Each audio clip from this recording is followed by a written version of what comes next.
ಶಾಂತಿ TV YouTube channel subscribe ಮಾಡಿ, bell icon press ಮಾಡಿ. ಓಂ ಶಾಂತಿ.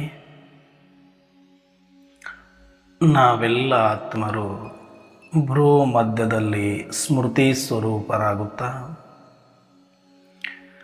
ನಾವೆಲ್ಲ ಆತ್ಮರ ತಂದೆ ಪರಂಪಿತ ಶಿವಪರಮಾತ್ಮನನ್ನ ಪರಮಧಾಮದಲ್ಲಿ ಧ್ಯಾನಿಸುತ್ತಾ ಪ್ರಜಾಪಿತ ಬ್ರಹ್ಮ ಜಗದಂಬಾ ಸರಸ್ವತಿ ಮಮ್ಮ ತಾಯಿಯವರನ್ನ ಸೂಕ್ಷ್ಮವಾಗಿ ಸ್ಮರಿಸಿಕೊಂಡು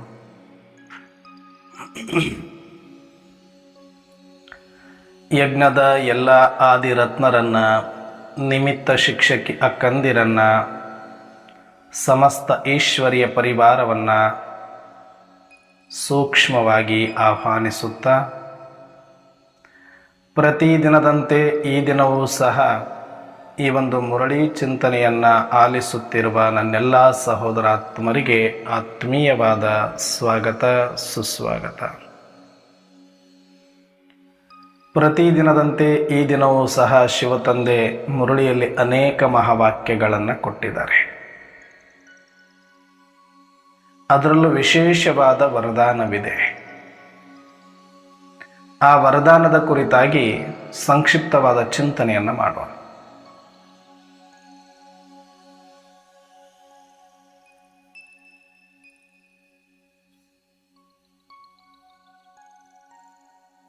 ಈ ದಿನ ವರದಾನವಿದೆ, ತಾವು ಅಂತರ್ಮುಖ ಸ್ಥಿತಿಯಲ್ಲಿದ್ದು ತಮ್ಮ ಹಾಗೂ ತಂದೆಯ ಗುಪ್ತ ರೂಪವನ್ನು ಪ್ರತ್ಯಕ್ಷ ಮಾಡುವಂತಹ ಸತ್ಯ ಸ್ನೇಹಿ ಭವ. ತಮ್ಮ ಹಾಗೂ ತಂದೆಯ ಗುಪ್ತ ರೂಪವನ್ನು ಪ್ರತ್ಯಕ್ಷ ಮಾಡುವಂತಹ ಸತ್ಯ ಸ್ನೇಹಿಗಳಾಗಿ. ಅದು ಯಾವಾಗ ಆಗತ್ತೆ ಅಂದರೆ ಸದಾ ಅಂತರ್ಮುಖಿ ಸ್ಥಿತಿಯಲ್ಲಿದ್ದಾಗ.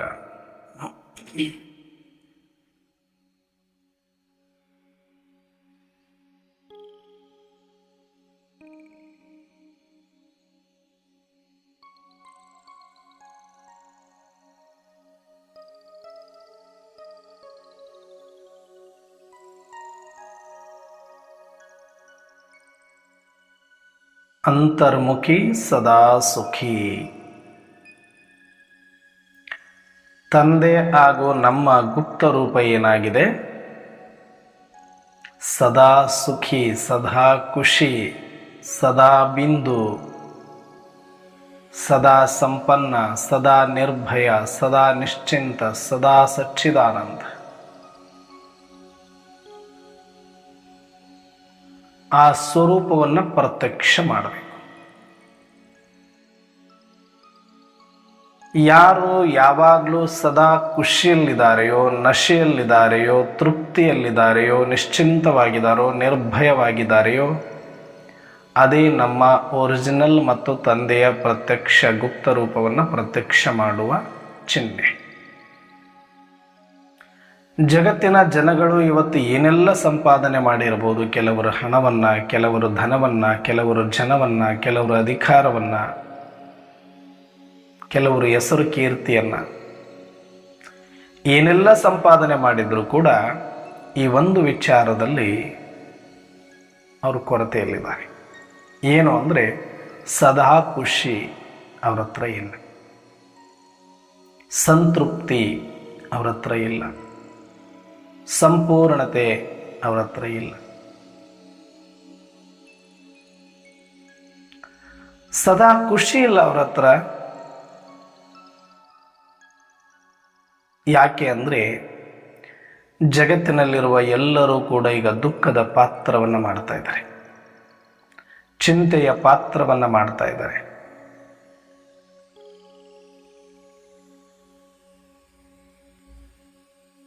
ಸದಾ ಸುಖಿಯಾಗಿರಬೇಕು. ಇಂಥ ಕಲಿಯುಗದ ಅಂತಿಮ ಸಮಯದಲ್ಲೂ ಕೂಡ ಸದಾ ಖುಷಿಯಾಗಿರಬೇಕು, ಸದಾ ಸುಖಿಯಾಗಿರಬೇಕು ಅಂದರೆ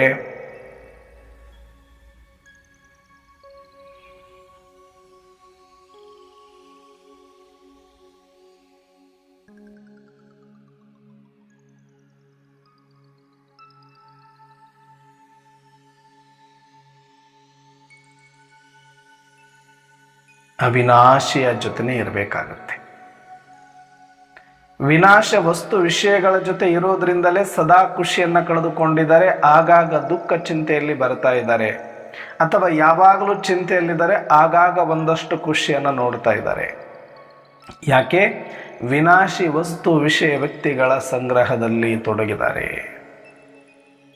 ಆದರೆ ಯಾರು ಅವಿನಾಶಿ ಸತ್ಯವನ್ನು ಅರ್ಥ ಮಾಡಿಕೊಂಡು ಅವಿನಾಶಿಯ ಸಂಘವನ್ನು ಮಾಡಿದರೆ ಸದಾ ಖುಷಿಯಾಗಿರ್ತಾರೆ.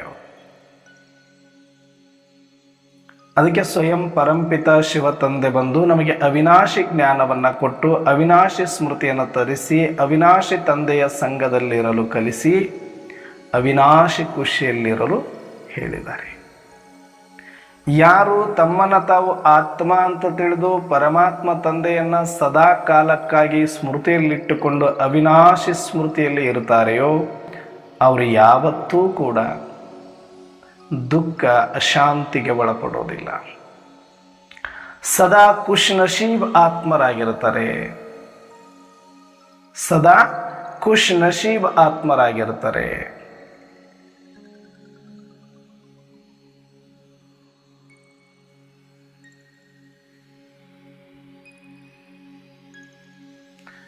ಆದರೆ ಯಾವಾಗಲೂ ಕೂಡ ಅಂತರ್ಮುಖಿ ಆಗಿರೋದು ಅಂದ್ರೇ ತಂದೆ ತಿಳಿಸಿರುವ ಅವಿನಾಶಿ ಜ್ಞಾನ ಅವಿನಾಶಿ ಸ್ಮೃತಿಯಲ್ಲಿ ಇರುವುದಕ್ಕೆ ಅಂತರ್ಮುಖತೆಯ ಅವಶ್ಯಕತೆ ಇದೆ. ತಂದೆ ಕೊಟ್ಟಿರುವ ಜ್ಞಾನವೆಲ್ಲವೂ ಕೂಡ ಸಂಪೂರ್ಣವಾಗಿ ಅಂತರ್ಮುಖಿ ಪುರುಷಾರ್ಥಕ್ಕೆ ಸಂಬಂಧಪಟ್ಟಿದ್ದು. ಅದು ಬಹಿರಂಗದ ಕಾರ್ಯಗಳಿಗಾಗಿ ಅಲ್ಲ, ಬಹಿರಂಗದ ಶಬ್ದದಲ್ಲಿ ಬರುವುದಲ್ಲ. ಅಂತರಂಗದಲ್ಲೇ ಇದ್ದು ಸೂಕ್ಷ್ಮವಾಗಿ ಸ್ವಸ್ಮೃತಿಯಲ್ಲಿದ್ದುಕೊಂಡು ಪರಮಾತ್ಮ ತಂದೆಯ ಅವಿನಾಶಿ ಮಿಲನದಲ್ಲಿದ್ದುಕೊಂಡು ಸದಾ ಖುಷಿಯಾಗಿದ್ದಾಗ ಮಾತ್ರ ಜಗತ್ತಿನ ಜನಗಳಿಗೆ ಅನಿಸುತ್ತೆ. ಕಗ್ಗತ್ತಲ ಪ್ರದೇಶದಲ್ಲಿ ಒಂದು ದೀಪ ಬೆಳಗಿದರೆ ಎಲ್ಲರೂ ಆಕರ್ಷಿತರಾಗ್ತಾರೆ. ಹೇಗೆಯೋ ಹಾಗೆ ಕಲಿಯುಗಿ ದುಃಖಿ ಪ್ರಪಂಚದಲ್ಲಿ ಸದಾ ಖುಷ್ ನಶೀಬಾಗಿರತಕ್ಕಂಥ ಆತ್ಮ, ಸದಾ ನಗನಗ್ತಾ ಇರತಕ್ಕಂಥ ಆತ್ಮ ಯಾರಿದಾರೆಯೋ ಅವ್ರ ಕಡೆ ಸಹಜವಾಗಿ ಜಗತ್ತು ಆಕರ್ಷಿತವಾಗ್ತದೆ. ಯಾರು ಇವರಿಗೆ ಇಷ್ಟೊಂದು ಖುಷಿಯನ್ನು ಕೊಟ್ಟಿದ್ದಾರೆ, ಯಾವ ನಶೆಯಲ್ಲಿ ಇವರು ಇದ್ದಾರೆ, ಯಾರು ಇವ್ರ ಜೊತೆಗಿದ್ದಾರೆ ಅಂತ ಜಗತ್ತು ತಿರುಗಿದಾಗ ನಮ್ಮ ಹಾಗೂ ಪರಮಾತ್ಮ ತಂದೆಯ ಪ್ರತ್ಯಕ್ಷತೆ ಅನ್ನೋದು ಆಗುತ್ತೆ. ಆ ಪ್ರತ್ಯಕ್ಷತೆ ಆಗುವ ಸಂದರ್ಭದಲ್ಲಿ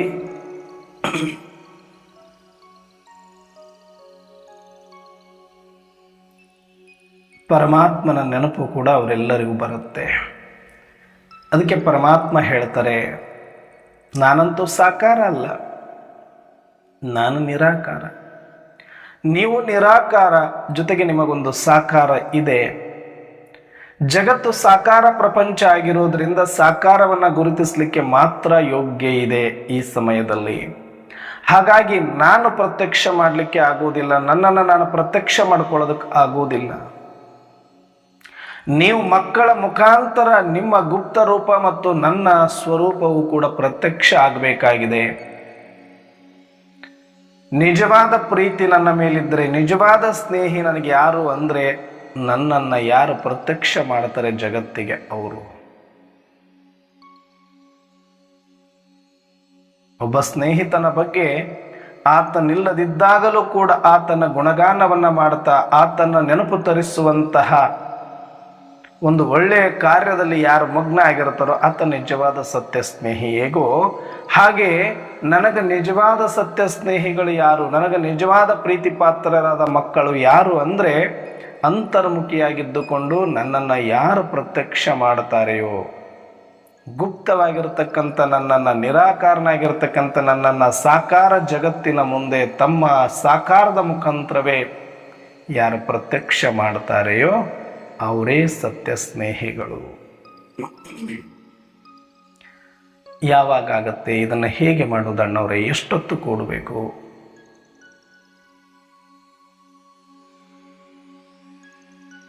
ಬೆಳಿಗ್ಗೆ ಎದ್ದಾಗಿನಿಂದ ರಾತ್ರಿ ಮಲಗುವ ತನಕ ಒಂದೊಂದು ಕ್ಷಣ, ಒಂದೊಂದು ನಿಮಿಷ, ಒಂದೊಂದು ಗಂಟೆ, ಒಂದೊಂದು ದಿನವೂ ಕೂಡ ಸಂಪೂರ್ಣವಾಗಿ ಅಂತರ್ಮುಖಿಯಲ್ಲಿದೆನಾ ಇಲ್ವಾ, ಇದೆನಾ ಇಲ್ವಾ, ಇದೆನಾ ಇಲ್ವಾ. ಈಗ ಸಾಕಾರ ಪ್ರಪಂಚದಿಂದ ಸತ್ತು ನಾನು ನಿರಾಕಾರಿಯಲ್ಲಿ ಮಾತ್ರ ಬದುಕಿ, ಸತ್ತ ಮೇಲೆ ಯಾರೂ ಕೂಡ ಅವರನ್ನ ಮೇಲೆ ಇಡೋದಿಲ್ಲ, ಒಳಗಡೆ ಇಡುತ್ತಾರೆ, ಇಲ್ಲ ಸುಟ್ಟು ಬಿಡುತ್ತಾರೆ ಕಾಣದಂತೆ. ಹೇಗೋ ಹಾಗೆ ನಾನು ಕೂಡ ಈ ಲೌಕಿಕದಿಂದ ಸತ್ತು ಅವಿನಾಶಿ ಆತ್ಮ ಜ್ಯೋತಿಯ ಸ್ಮೃತಿಯಲ್ಲಿ ಬದುಕಿ ಬೆಳಗುತ್ತಾ ಇದ್ದೇನೆ ಅಂತಂದ್ರೆ ನಾನೂ ಕೂಡ ಈ ಜಗತ್ತಿನ ಹೊರಗಡೆ ಇರಬಾರದು, ಜಗತ್ತಿನ ಕಣ್ಣಿಗೆ ಕಾಣುವ ರೀತಿಯಲ್ಲಿ ಮೇಲೆ ಇರಬಾರದು, ನಾನು ಒಳಗಡೆ ಇರಬೇಕು. ಗುಪ್ತವಾಗಿ ಅಂಡರ್ ಗ್ರೌಂಡ್ ಅಲ್ಲಿ, ಅಂದ್ರೆ ಯಾವ ಒಂದು ಭ್ರುಕುಟಿಯ ಮಧ್ಯದಲ್ಲಿ ನನ್ನ ಆತ್ಮ ನಾನಿದೀನಿಯೋ, ನನ್ನ ಸ್ಮೃತಿಯಲ್ಲಿ ನಾನು ಸದಾಕಾಲ ಅಲ್ಲಿ ಗುಹೆಯಲ್ಲಿ ಗುಪ್ತವಾಗಿರಬೇಕು. ಎರಡು ಹುಬ್ಬುಗಳ ಮಧ್ಯೆ ಇರುವಂತ ಈ ಭ್ರುಕುಟಿಯೇ ನನ್ನ ಗುಹೆ. ನಾನು ಆತ್ಮ ಅಲ್ಲಿ ಧ್ಯಾನಸ್ಥನಾಗಿದ್ದೇನೆ, ಸ್ವಸ್ಮೃತಿಯೊಳಗಡೆ ಕುಳಿತಿದ್ದೇನೆ, ಪರಮಾತ್ಮ ತಂದೆಯ ಸ್ಮೃತಿಯಲ್ಲಿ ನಾನು ಕುಳಿತಿದ್ದೇನೆ. ನನಗಿನ್ನು ಯಾವುದೇ ಹೊರಗಿನ ಲೌಕಿಕ ಬಾಹ್ಯ ಡಂಬರ ಆಚಾರ ವಿಚಾರಗಳ ಅವಶ್ಯಕತೆ ಇಲ್ಲ. ಈಗಾಗಲೇ ಈ ಪ್ರಪಂಚದಿಂದ ಸತ್ತಿದ್ದೇನೆ. ಇಲ್ಲಿ ನನಗೆ ಯಾವ ಸಂಬಂಧಗಳಿಲ್ಲ, ಇಲ್ಲಿ ನನಗೆ ಯಾವ ವ್ಯವಹಾರಗಳಿಲ್ಲ, ಇಲ್ಲಿ ನನಗೆ ಯಾವ ಲೆಕ್ಕಾಚಾರಗಳಿಲ್ಲ. ನಾನೊಂದು ಜ್ಯೋತಿ, ಪರಮ ಜ್ಯೋತಿಯೊಂದಿಗೆ ನಾನು ಸಂಧಾನವಾಗುತ್ತಿದ್ದೇನೆ ಎನ್ನುವಂತಹ ಸದಾ ಏಕತಾನತೆಯ ಸದಾಕಾಲ ಅದೇ ಒಂದು ಸ್ಮೃತಿಯಲ್ಲಿ ನಾವು ಕುಳಿತಾಗ ಮಾತ್ರ ನನಗೆ ಆ ಲೋಕದಲ್ಲಿರುವುದೇ ಇಷ್ಟ ಆಗಬೇಕು. ಈ ಲೋಕ ಸ್ಟಾಪ್, ಇಷ್ಟನೂ ಇಲ್ಲ, ಇದರ ಅವಶ್ಯಕತೆಯೂ ಇಲ್ಲದಂತೆ ಇರಬೇಕು. ಯಾರ ಕಣ್ಣಿಗೂ ಕಾಣದಂತೆ ಗುಪ್ತವಾದ ಪುರುಷಾರ್ಥವನ್ನು ಮಾಡಿಕೊಳ್ಳಬೇಕು. ನಿಜವಾದ ಚಿತ್ರ, ಗುಪ್ತವಾಗಿರುವ ಚಿತ್ರವನ್ನು ಸದಾಕಾಲ ಸ್ಮೃತಿಯಲ್ಲಿಟ್ಟುಕೊಂಡು ಸದಾನಂದವನ್ನು ಅನುಭವಿಸಬೇಕು. ಇಲ್ಲಿ ಯಾವುದಕ್ಕಾಗಿ ನಾನು ಕಾಯಬೇಕು, ಯಾರಿಗಾಗಿ ನಾನು ಕಾಯಬೇಕು, ಯಾರ ಅವಶ್ಯಕತೆ ನನಗಿತ್ತು ಅವರು ಈಗ ಬಂದಾಗಿದೆ, ಯಾರಿಗಾಗಿ ಇಷ್ಟು ಜನ್ಮಗಳ ಕಾಲ ಕಾಯುತ್ತಿದ್ದೆ ಅವರು ಸಿಕ್ಕಾಗಿದೆ, ಏನಕ್ಕಾಗಿ ನಾನು ಅವರನ್ನು ಕೂಗುತ್ತಾ ಇದ್ದೆ ಅದನ್ನು ಅವರು ಕೊಟ್ಟಾಗಿದೆ, ಸಿಗಬೇಕಾಗಿರೋ ತಂದೆ ಸಿಕ್ಕಾಗಿದೆ, ಕೊಡಬೇಕಾಗಿರೋ ಜ್ಞಾನ ಕೊಟ್ಟಾಗಿದೆ, ದೊರಿಬೇಕಾಗಿರುವ ಸ್ಮೃತಿ ದೊರೆತಾಗಿದೆ. ಇನ್ನು ಇಲ್ಲಿ ನನಗೆ ಯಾವುದೇ ರೀತಿಯ ವ್ಯವಹಾರಗಳ ನಂಟು ಇಲ್ಲ. ನಾನೊಬ್ಬ ಏಕಾಂಗಿ, ನನ್ನ ಜೊತೆ ಪರಮಾತ್ಮ.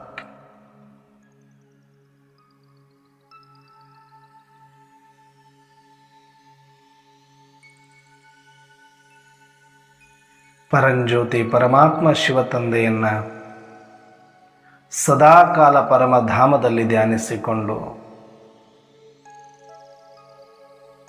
ಸಂಪೂರ್ಣವಾದ ಸ್ಮೃತಿಯಲ್ಲಿ ಶಾಂತವಾಗಿ ಆನಂದದಲ್ಲಿ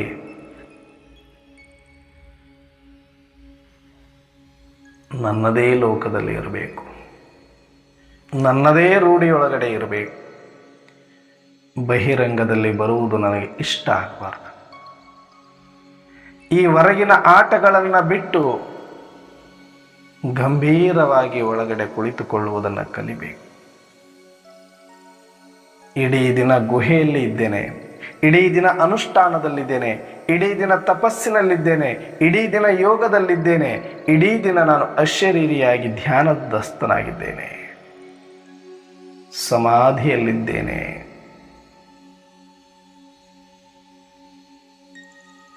ಸಮಾಧಿ ಸ್ಥಿತಿ ಅಂದ್ರೆ ಏನು? ಯಾವಾಗ ನಮ್ಮನ್ನ ಸಮಾಧಿ ಮಾಡ್ತಾರೆಯೋ, ಸಮಾಧಿ ಒಳಗಡೆ ಇಡುತ್ತಾರೆಯೋ, ಆ ಕ್ಷಣಕ್ಕೆ ನನಗಾಗಲಿ ನನ್ನ ಜೊತೆಗಾಗಲಿ ಇಲ್ಲಿರುವಂಥ ಯಾರಿಗಾಗಲಿ ಯಾವುದೇ ವ್ಯವಹಾರಗಳಾಗಲಿ ನನಗೆ ಉಳಿಯೋದಿಲ್ಲ. ಇದೆಲ್ಲದರಿಂದ ಸತ್ತು ಸಮಾಧಿಯಾಗಿರ್ತೇನೆ. ಅಂದರೆ ಸಂಪೂರ್ಣ ಸಂಬಂಧಗಳ ಸಂಪೂರ್ಣ ವ್ಯವಹಾರಗಳು ಕಂಪ್ಲೀಟ್ ಆಗಿ ಕಟ್ಟಾಗಿರುತ್ತೆ. ಅದೇ ಥರ ನಾವು ಬದುಕಿದ್ದಾಗಲೇ ಎಲ್ಲ ಸಂಬಂಧಗಳನ್ನು ಕಟ್ ಮಾಡಿಕೊಂಡು ಎಲ್ಲ ವ್ಯವಹಾರಗಳನ್ನು ದೂರ ಸರಿಸಿ ನನ್ನ ಸ್ವರೂಪದೊಳಗಡೆ ನಾನು ಧ್ಯಾನಸ್ಥನಾಗುವುದೇ ಸಮಾಧಿ ಸ್ಥಿತಿ. ಇವತ್ತೇ ನಾನು ಶರೀರ ಬಿಟ್ಟರೆ ಸಮಾಧಿಯಲ್ಲಿದ್ದರೆ ಈ ಪ್ರಪಂಚಕ್ಕೂ ನನಗೂ ಏನೂ ಸಂಬಂಧ ಇರೋದಿಲ್ಲ, ಒಂದು ಕ್ಷಣದಲ್ಲಿ ಎಲ್ಲವೂ ಮುಗಿದು ಹೋಗುತ್ತೆ. ಆದರೂ ಇವತ್ತು ಭ್ರಮೆಯಲ್ಲಿ ಇವರು ನನ್ನವರು, ಇವ್ರಿಗೆ ಹಿಂಗಾಯಿತು, ಅದು ನಂದು, ಅದು ಹಿಂಗಾಯಿತು, ಇದು ಹಿಂಗಾಯಿತು, ಇದೇ ಮೋಹ, ವ್ಯಾಮೋಹ, ಘರ್ಷಣೆ, ದ್ವೇಷ, ಅಸೂಯೆ, ಭಯ, ಕೋಪ ಇವೆಲ್ಲದರ ಮಧ್ಯೆ ಯಾಕೆ ನಾವು ಉಳ್ಕೊಂಡಿದ್ದೀವಿ ಅಂದರೆ ಇದೆಲ್ಲವೂ ನಂದು ನಂದು ನಂದು ನಂದು ನಂದು ನಂದು ಭ್ರಮೆ. ಇದು ಈ ಕ್ಷಣ ಶರೀರ ಬಿಟ್ಟರೆ ಯಾರು ಕೂಡ ಇಟ್ಕೊಳ್ಳೋರಿಲ್ಲ, ಒಂದು ದಿನ ಎಕ್ಸ್ಟ್ರಾ ಇಟ್ಕೊಳ್ಳೋರಿಲ್ಲ. ನಮ್ಮನ್ನ ಯಾರು ಒಂದು ದಿನನೂ ಕೂಡ ಉಪವಾಸ ಇರೋರಿಲ್ಲ. ಯಥಾ ಪ್ರಕಾರ ಮನೆ ನಡೆಯುತ್ತೆ, ಯಥಾ ಪ್ರಕಾರ ಕುಟುಂಬ ನಡೆಯುತ್ತೆ, ಯಥಾ ಪ್ರಕಾರ ಕೆಲಸ ಕಾರ್ಯಗಳು ನಡೆಯುತ್ತೆ, ಯಥಾ ಪ್ರಕಾರ ವ್ಯವಹಾರಗಳು ನಡೆಯುತ್ತೆ, ಉದ್ಯೋಗ ನಡೆಯುತ್ತೆ. ನಾನಿಲ್ಲದಿದ್ದರೆ ಹೆಂಡತಿ ಇಲ್ಲ, ನಾನಿಲ್ಲದಿದ್ದರೆ ಮಕ್ಕಳಿಲ್ಲ, ನಾನಿಲ್ಲದಿದ್ದರೆ ಮನೆ ಇಲ್ಲ, ನಾನಿಲ್ಲದಿದ್ದರೆ ಆಫೀಸ್ ಇಲ್ಲ, ನಾನಿಲ್ಲದಿದ್ದರೆ ಈ ಒಂದು ಬಿಸ್ನೆಸ್ ಇಲ್ಲ, ವ್ಯವಹಾರ ಇಲ್ಲ, ನನ್ನಿಂದ ಇಷ್ಟು ಜನಗಳಿಗೆ ಲಾಭ ಅನ್ನುವಂಥ ನಮ್ಮ ಬೆನ್ನ ನಾವೇ ಚಪ್ಪರಿಸ್ಕೊಂಡು ನಮ್ಮ ಗೋರಿಯನ್ನು ನಾವೇ ತೊಡ್ಕೊಳ್ತಾ ಇದ್ದೇವೆ. ಇದು ಅರ್ಥ ಆಗೋದ್ರೊಳಗಡೆ ಜೀವನ ಮುಗಿದೋಗಿರುತ್ತೆ. ಆದಷ್ಟು ಬೇಗ ಇದನ್ನು ಅರ್ಥ ಮಾಡಿಕೊಂಡವರೇ ಸಮಾಧಿಯಲ್ಲಿ ಕೂಡ್ಲಿಕ್ಕೆ ಇಷ್ಟಪಡ್ತಾರೆ.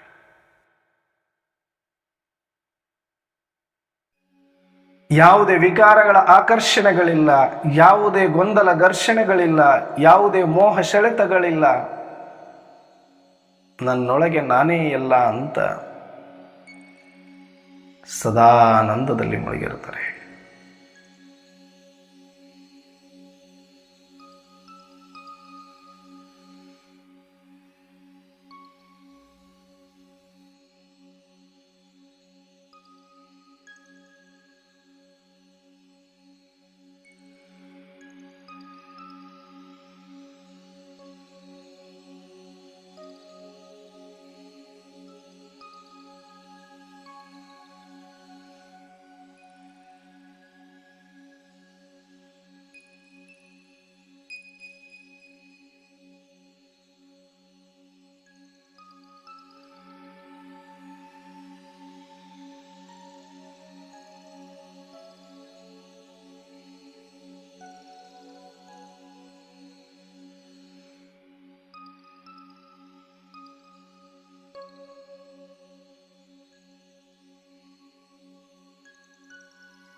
ಈ ಅಂತರ್ಮುಖಿ ಅಭ್ಯಾಸಕ್ಕೆ ಒಂದಷ್ಟು ತಯಾರಿ ಬೇಕಾಗುತ್ತೆ.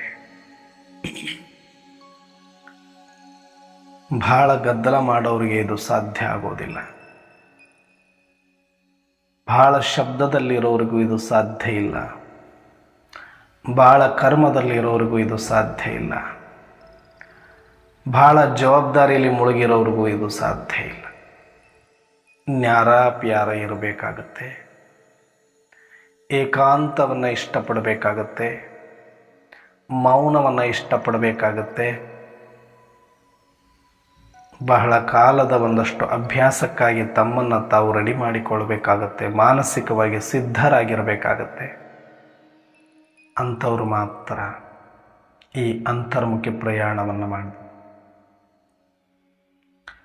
ನಾವೆಲ್ಲ ಬಹಳ ಜನ ಬರೀ ಫಾರ್ಮಾಲಿಟಿಗಳಲ್ಲಿದ್ದೇವೆ. ಮಕ್ಕಳು ಸ್ಕೂಲಿಗೆ ಹೋದರೆ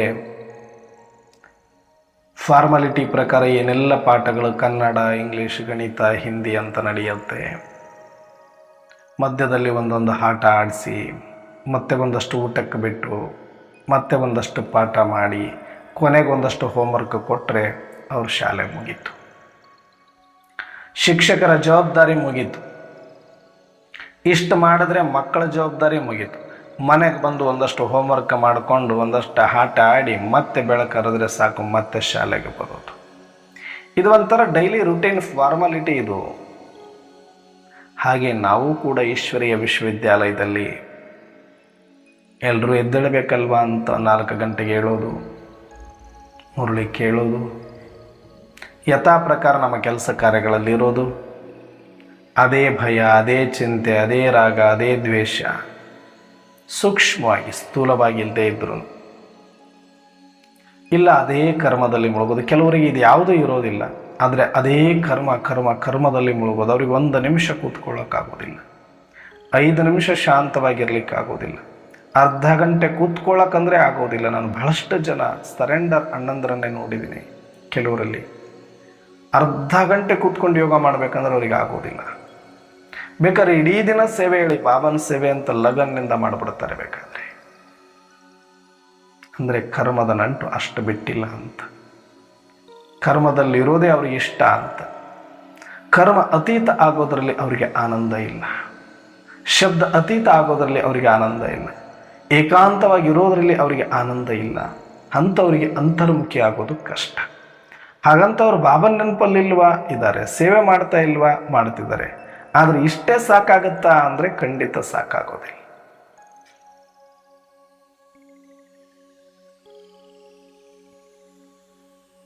ಮತ್ತೆ ಅವ್ರಿಗೆ ಎಲ್ಲರೂ ಇಷ್ಟಪಡ್ತಾರನ್ನೋರು ಅವ್ರು ನೋಡಿ ನಾವೆಲ್ಲರೂ ಕಲಿಬೇಕು ಅಂತ ಅನ್ಸುತ್ತಲ್ಲ, ಅಷ್ಟು ಚೆನ್ನಾಗಿ ಸೇವೆ ಮಾಡ್ತಾರಲ್ವ ಅಂದ್ರೆ ಖಂಡಿತ. ಎಷ್ಟು ಜನ ಅಬ್ಬಬ್ಬ ಅಂದರೆ ನೀವು ಗುರುತಿಸ್ತೀರಿ ಆ ಥರದವರು. ಅಷ್ಟೇ ಆ್ಯಕ್ಟಿವ್ ಆಗಿ ಒಂದು ಸೆಂಟ್ರಲ್ಲಿ ತುಂಬ ಚೆನ್ನಾಗಿ ಸೇವೆ ಮಾಡಿಕೊಂಡು ಕರ್ಮದಲ್ಲೇ ಇರ್ತಾರೆ ಅಂತಂದರೆ ಒಂದು 100 ಜನ ಗುರುತಿಸಿ ಪ್ರೇರಣೆ ಪಡಿತೀರಾ? 200 ಜನನ, 500 ಜನ ಪ್ರೇರಣೆ ಪಡಿಬೋದಾ? 1000 ಜನ ಪ್ರೇರಣೆ ಪಡಿಬೋದಾ? ಅಷ್ಟೆ. ಅವರಿಂದ ಇನ್ಸ್ಪೈರ್ ಆಗ್ಬೋದು ನೀವು. ಇದ್ರೆ ಇವ್ರಂಗಿರ್ಬೇಕು ಅಣ್ಣವ್ರಂಗೆ, ಇದ್ರೆ ಅಕ್ಕವ್ರಂಗಿರ್ಬೇಕು ಅಂತ. ಆದರೆ ಅದೇ ಯಾರು ಏಕಾಂತದಲ್ಲಿದ್ದು, ತಪಸ್ಸಿನಲ್ಲಿದ್ದು, ಮೌನದಲ್ಲಿದ್ದು, ಸದಾ ಸ್ವಸ್ಮೃತಿಯ ಅಭ್ಯಾಸದಲ್ಲಿರ್ತಾರೆ, ಸುಮ್ಮನೆ ಕೂತಲ್ಲೇ 1 ಕೋಟಿ ಜನಗಳಿಗೆ ಪ್ರೇರಣೆ ಆಗ್ಬಿಡ್ತಾರೆ ಅವರು. ಇದು ಅಂತರ್ಮುಖಿಯ ತಾಕತ್ತು. ಹಾಗಾಗಿ ಯಾರು ಅಂತರ್ಮುಖಿ ಆಗೋದಿಲ್ವೋ ಅವರಿಗೆ ಯಾವತ್ತೂ ಕೂಡ ತಂದೆಯನ್ನು ಪ್ರತ್ಯಕ್ಷತೆ ಮಾಡಲಿಕ್ಕೆ ಸಾಧ್ಯ ಆಗೋದೇ ಇಲ್ಲ.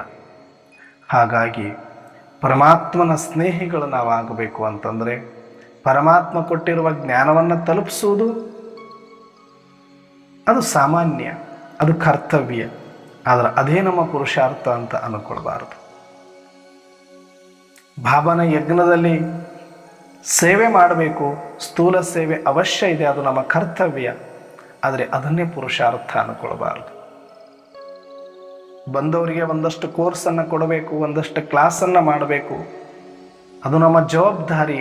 ಬಾಬರವ್ರ ಮಕ್ಕಳಾಗಿದ್ದೀವಿ ಅಂದರೆ. ಆದರೆ ಅದನ್ನೇ ಪುರುಷಾರ್ಥ ಅಂದ್ಕೊಳ್ಬಾರ್ದು. ಪುರುಷಾರ್ಥ ಬೇರೆ, ಸೇವೆ ಬೇರೆ.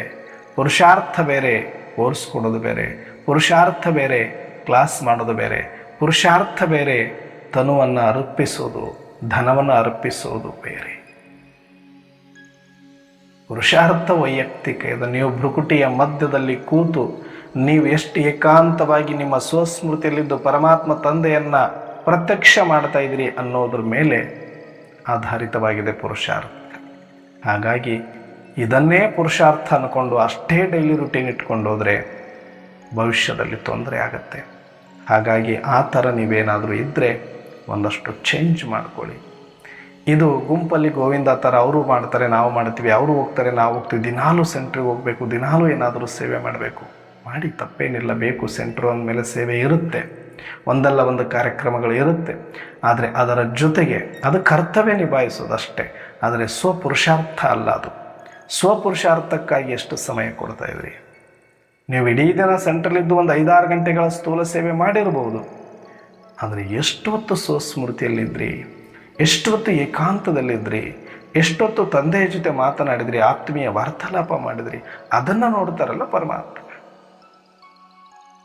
ಗುಂಪಲ್ಲಿರೋದು, ಅಕ್ಕವ್ರು ಹೇಳಿದ್ರು, ಇವರೆಲ್ಲ ಜೊತೆಗೆ ಬಂದಿದ್ರು, ನಾವೆಲ್ಲರೂ ಕೂಡಿ ಸೇವೆ ಮಾಡ್ತಾ ಇದ್ವಿ, ಅದೊಂದು ಉಮ್ಮಂಗ ಉತ್ಸಾಹದಲ್ಲಿ ಮಾಡೋದು.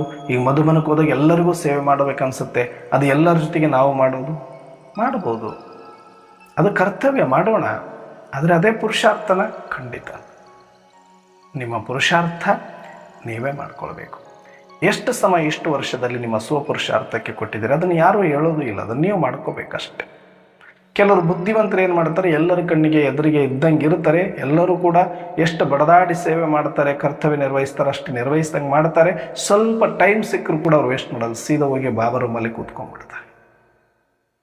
ಯಾಕಂದರೆ ಅನಿವಾರ್ಯ, ಎಲ್ಲರ ಜೊತೆ ಇದ್ದಾಗ ಎಲ್ಲರಂತೆ ಸೇವೆಯಲ್ಲಿ ಇರಬೇಕಾಗತ್ತೆ. ಆದರೆ ಅಂತರ್ಮುಖಿ ಪುರುಷಾರ್ಥವನ್ನು ಕೂಡ ಮಾಡ್ಕೊಳ್ಳೋದಕ್ಕೆ ಅವರು ಸಮಯವನ್ನು ತೆಗಿತಾರೆ. ನಾವೇನು ಮಾಡ್ತೀವಿ, ಅಕ್ಕೋರು ನಮ್ಮ ಜೊತೆ ಸೇವೆ ಮಾಡ್ತಾರಲ್ಲ ಅಂತ ನಾವು ಸೇವೆ ಮಾಡ್ತೀವಿ.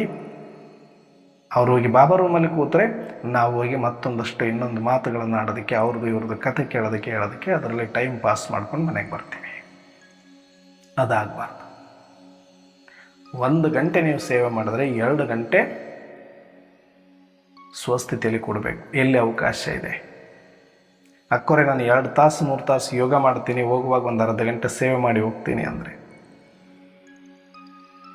3 ತಾಸಲ್ಲ 4 ತಾಸು ಸೇವೆ ಮಾಡಿದ್ರೆ ಅರ್ಧ ಗಂಟೆ ಯೋಗ ಮಾಡೋಕ್ಕಲ್ಲಿ ಸಮಯ ಸಿಗೋದಿಲ್ಲ. ಯಾಕಂದರೆ ಫ್ಯಾಕ್ಟ್ರಿಗಳ ಥರ ಆಗೋಗಿದೆ ಎಲ್ಲ ಸೆಂಟರ್ಗಳಿಗೆ. ಒಂದಾಗಣ ಒಂದು ಎಲ್ಲವೂ ಕೂಡ ಸೇವೆ ಲಿಸ್ಟಲ್ಲೇ ಇದೆ.